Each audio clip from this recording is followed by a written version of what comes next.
Hello students, today we will discuss about the efficiency of the heat engine.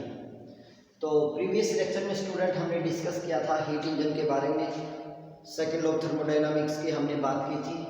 तो यहाँ पे हम जान लेते हैं कि हीट इंजन क्या होता है, हीट इंजन की वर्किंग कैसे होती है और उसकी एफिशिएंसी क्या होगी आपके पास।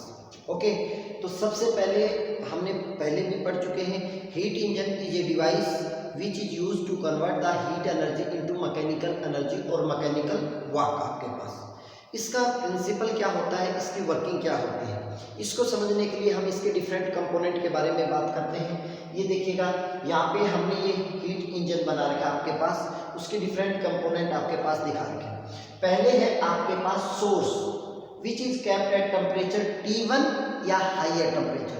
सोर्स को हॉट रिजर्वायर भी बोलते हैं, ध्यान रखिएगा, which is kept at temperature T1 and this is sink at temperature T2. T1 is always greater than T2. T1 always will be greater than T2 and this is working substance. Working substance मतलब engine आपके पास, वही बात, container में आपने gas डाल रखी है तो वर्किंग सब्सटेंस आपके पास, ये स्टीम इंजन हो सकता है, ये आपके पास पेट्रोल इंजन हो सकता है, ये आपके पास डीजल इंजन हो सकता है। तो इसमें होता क्या है एक्चुअल में, देखिएगा, ये डिफरेंट टेम्परेचर पे आपके पास ये कंपोनेंट है, ये डिफरेंट टेम्परेचर पे है and they want to achieve the condition of thermal equilibrium. वो अपने आप को थर्मल इक्विलिब्रियम में लाने की कोशिश करेंगे और उसके लिए क्या होगा, यहाँ से टेम्परेचर यहाँ पे जाएगा, यहाँ से टेम्परेचर ये लेगा और ये कोशिश करेंगे कि ये थर्मल इक्विलिब्रियम में आ जाए। ये इसका बेसिक प्रिंसिपल है। बेसिक प्रिंसिपल हमने हीट इंजन का क्या बताया है कि different component of heat engine which is kept at the different temperature try to achieve the condition of thermal equilibrium. इसमें क्या होता है कि ये जो working substance है it will absorb a amount of heat Q1 from the source and a part of this heat will convert into useful work, that is mechanical energy, mechanical work, and remaining part reject to the sink. For example, it absorb a 10 amount of joule heat from the source and this working substance perform a work done of the 6 joule and remaining 4 joule reject to the sink. This is actually the working of the this heat engine. Now अब इसकी efficiency निकालेंगे और हम ये check करेंगे कि इसकी efficiency 100% क्यों नहीं होती, इसकी एफिशिएंसी 1 क्यों नहीं होती है।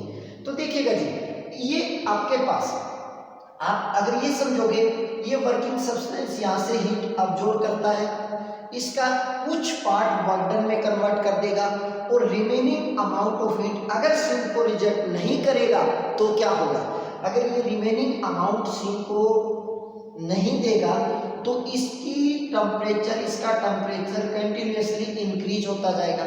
क्यों?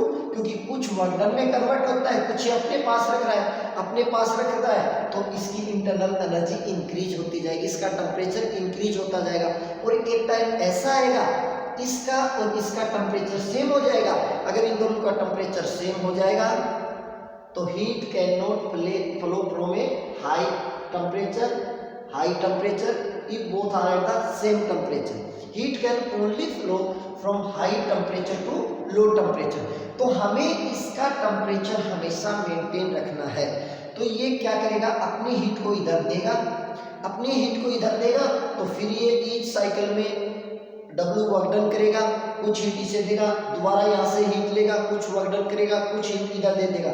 अगर ये हीट नहीं देगा कुछ वर्क डन करता जाएगा, कुछ हीट अपने पास रिटेन करेगा तो इसका टेम्परेचर बढ़ता जाएगा, इन दोनों का टेम्परेचर सेम हो जाएगा तो हीट फ्लो करना बंद कर देगी और हमारा इंजन स्टॉप हो जाएगा आपके पास। तो हमें हीट इंजन में बेसिकली ध्यान क्या रखना है, यहाँ से हीट कुछ यहाँ अब्जॉर्ब करेगा, कुछ वर्क डन में कन्वर्ट करेगा और कुछ आपके पास सिंक को रिजेक्ट कर देगा, फिर दूसरा साइकिल शुरू होगा, फिर Q1 W Q2 ये प्रोसेस आपके पास चलता रहेगा। अब हमें निकालनी है एफिशिएंसी ऑफ हीट इंजन क्या होती है। एफिशिएंसी का मतलब है आउटपुट वर्क आपको क्या मिला है, इनपुट वर्क आपने क्या दिया था, तो output work done divided by input heat आपके पास। अगर इनका रेशियो हम निकालेंगे तो वो आपके पास एफिशिएंसी निकल के आएगी। तो देखिएगा हमने एफिशिएंसी हीट इंजन की कैसे निकाली है। Q1 is the amount of heat absorbed by the working substance from the source which is kept at high temperature T1.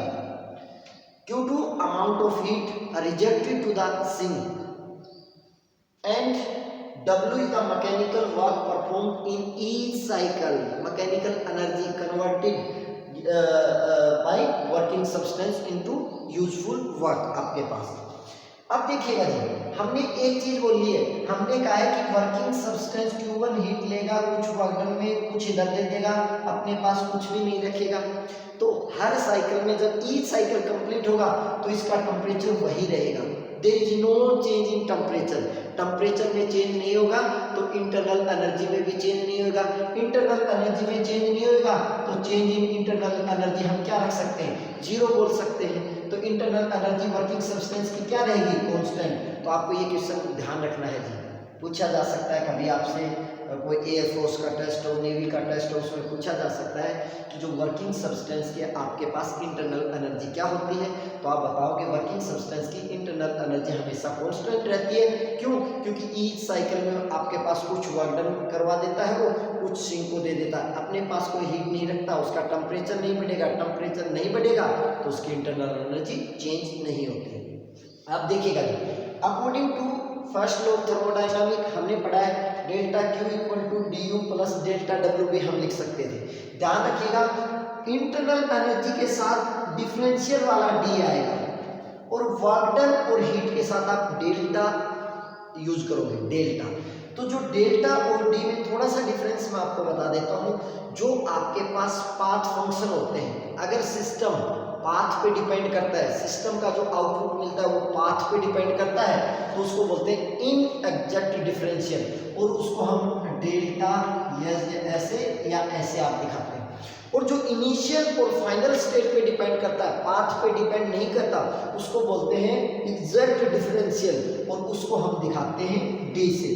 तो ये थोड़ा सा आपको ध्यान रखना है, छोटी क्लास में इतना ध्यान नहीं रखते, तो आप बोल सकते हो work done and heat are the path function, means they are in exact differential, whereas internal energy is a state function that is depend upon the initial and final position.